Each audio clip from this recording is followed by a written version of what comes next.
ये क्या है? बच गया, बच गया, बच गया।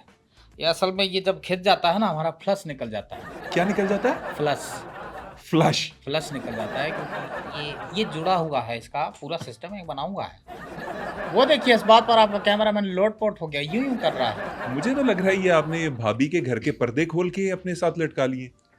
आपको शर्म आनी चाहिए, आपने पहचाना कैसे?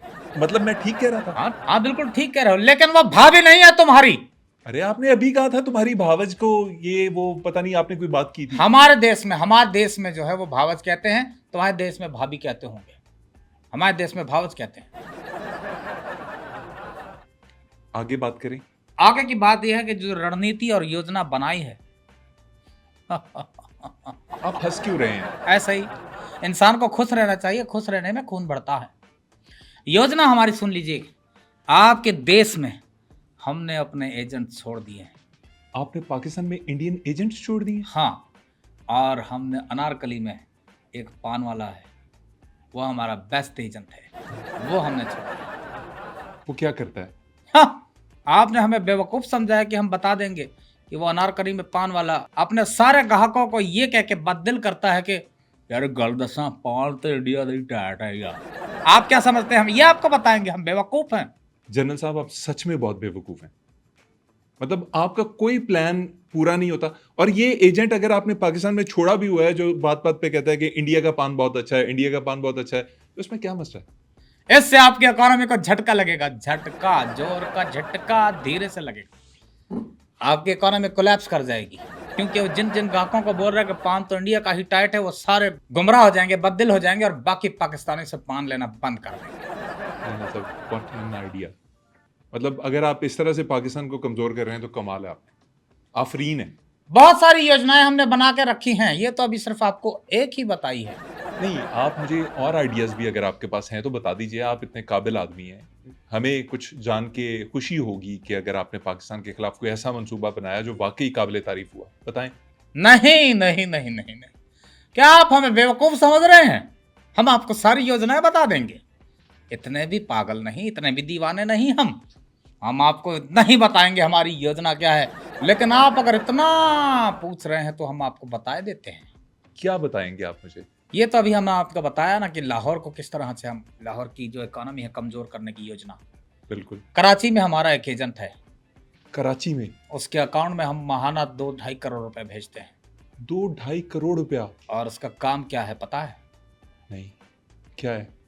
कराची में एक बड़ी रौनक वाली जगह है, वहां पर फुटपाथ के साथ एक दीवार है। अच्छा। और वो आदमी पिछले 10 साल से उस दीवार के पास बैठ के मूत्र विसर्जन कर रहा है और कोई पूछने वाला नहीं। गंदगी फैल रही है, मैं गंदगी मानता नहीं फैल रही, वो उस दीवार को कमजोर कर रहा है। देखा हमारी योजना कैसी योजना है? ऐसी होती हैं योजनाएं। हूं ये आप कमजोर कर रहे हैं कराची को, उस दीवार को गिरा के, मतलब कमजोर करके। आपने यदि सुना नहीं, वो कहते हैं ना कि गिरती हुई दीवार को एक धक्का और दो। यार बड़े ही अकल वाले हैं आप जैसे 3-4 और जनरल इंडिया के पास होना, यकीन माने पाकिस्तान को कुछ सोचने की जरूरत ही नहीं है। ये बात हमें समझ नहीं आई। तारीफ कर रहा हूँ, आपकी तारीफ कर रहा हूँ। नहीं, हमें कुछ घोटाला लग रहा है, मैंने दाल में कुछ काला है। नहीं नहीं, मैं सच में आपकी तारीफ कर रहा था। जनरल साहब मुझे ये बताएं कि आपको जो लोग पाकिस्तान लेके आए आंखों पे पट्टी बांध के, उन्होंने आपको छोड़ कैसे दिया? हाँ, ये सवाल आपने अच्छा किया है। देखिए, जब इन्होंने हमें पकड़ा और छोड़ने मोड़ने की बात हुई तो हमने इनके साथ एक मुआहदा किया है। कैसा मुआहदा? हमने कहा कि हम रिटायर हैं, आपको गलत फहमी हुई है। आप रिटार्डेड भी हैं? क्या मतलब आपका? बदतमीजी कर रहे हैं आप। आप जिस तरह की बातें करते हैं ऑल फॉल, मुझे लगा कि आप रिटायर्ड के साथ रिटार्डेड भी हैं। लेकिन आप बताएं, आप रिटायर्ड कैसे हैं जब आप हाजिर सर्विस हैं? अब हम आपको बताते हैं कि हमने अपने आधार कार्ड में 30 साल ज्यादा उम्र लिखवाई थी, क्यों? क्योंकि हमने ड्राइविंग लाइसेंस बनाना था। जनरल साहब एक सेकंड, इंडिया में आधार कार्ड किस उम्र में बनता है? 18 साल में। और ड्राइविंग की एज क्या है, कब ड्राइविंग लाइसेंस बन सकता है? वो भी 18 साल है। आपने 18 साल की उम्र में अपनी एज 30 साल क्यों शो की, जब आप 18 साल की उम्र में शनाख्ती कार्ड बनवाने यानी आधार कार्ड बनवाने के फौरन बाद ड्राइविंग लाइसेंस के लिए अप्लाई कर सकते थे?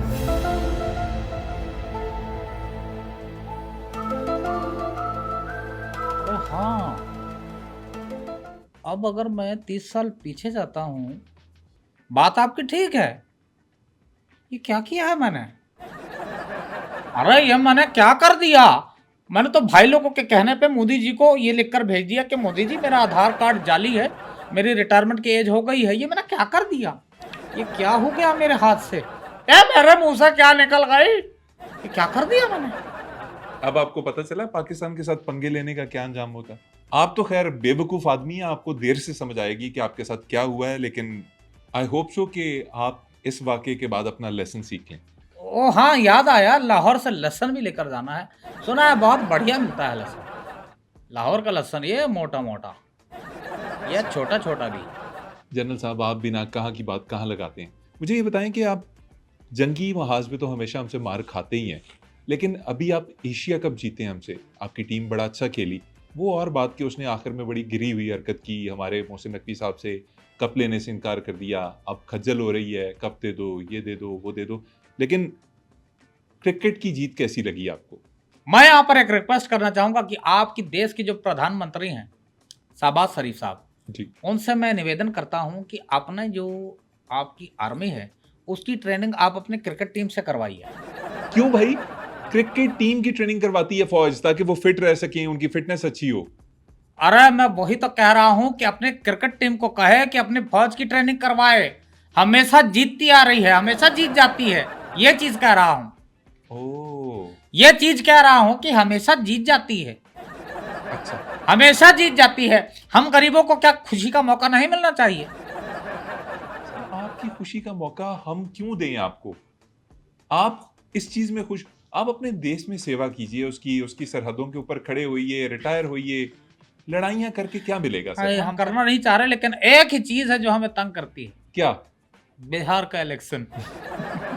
और एक तो ये साला बिहार का इलेक्शन खत्म होके नहीं दे रहा। हमारी रिटायरमेंट करीब आती जा रही है, बिहार का इलेक्शन चले जा रहा है, चले जा रहा है, हो ही नहीं रहा, जिसकी वजह से हमें आपके देश को चेतावनियां देनी पड़ती हैं। हम यह कर देंगे, हम वो कर देंगे, हम फलाना कर देंगे, इस बार हम आपको छोड़ेंगे नहीं, हम आपको तब्दील कर देंगे, हम आपको भगोले से हटा देंगे।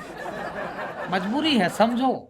आपकी मजबूरियों को हम समझ गए हैं। आपने जिस तरह से, और याद रखिए कि अगर बातें करने से बच्चे पैदा होते होते ना, तो मोदी जी के आज बहुत सारे बच्चे होते। बस हमें ये मजबूरी मार जाती है, हम करना पड़ता है, धमकियां देनी पड़ती हैं, ये कर दूंगा, वो कर दूंगा, मैं आपकी मजबूरियां चेंज समझ कर रहा हूं। दूंगा, भगोले में से हटा देंगे, यहाँ से मिटा देंगे, जोग्राफिया हो जाएगा, तारीख बना देंगे। लेकिन जब समय आता है तो हम में ही। जनरल साहब समझ गए, सारी बातें समझ गए, आपकी मजबूरियां भी समझ गए। लेकिन जाते हुए मैं आपको मौका देना चाहूंगा कि आप देखने वालों को कोई पैगाम देना चाहें, कोई आपका, अब तो मेरा ख्याल में वो ऑपरेशन सिंदूर 2.0 वाला सारा सिलसिला खत्म हो गया होगा, कोई और पैगाम हो तो। भाई जाते जाते देखिए, हम दोनों देश की जो जनता है उसको पैगाम देंगे, और उनके बड़ों को भी पैगाम देंगे कि जो बात प्रेम में है वो किसी में नहीं है। वाह, जो बात प्रेम में है वो किसी में नहीं है। आपस में शांति के साथ, सुख के साथ रहिए, वाह, और अच्छे दिन गुजारिए, अच्छे पड़ोसी बनिए। ये हम तो चाहते हैं, लेकिन बड़े नहीं चाहते। और यदि आपको धमकी बड़ी जोर से आ रही है तो धमकी दीजिए, लेकिन एक मुल्क छोड़ के आगे दीजिए, क्योंकि अपने साथ वालों को जवाब देंगे, छोटा मुल्क जो है वो ओढ़ ओढ़ के बड़ा मारता है। आपको अंदाजा ही नहीं है, बड़ा मारता है।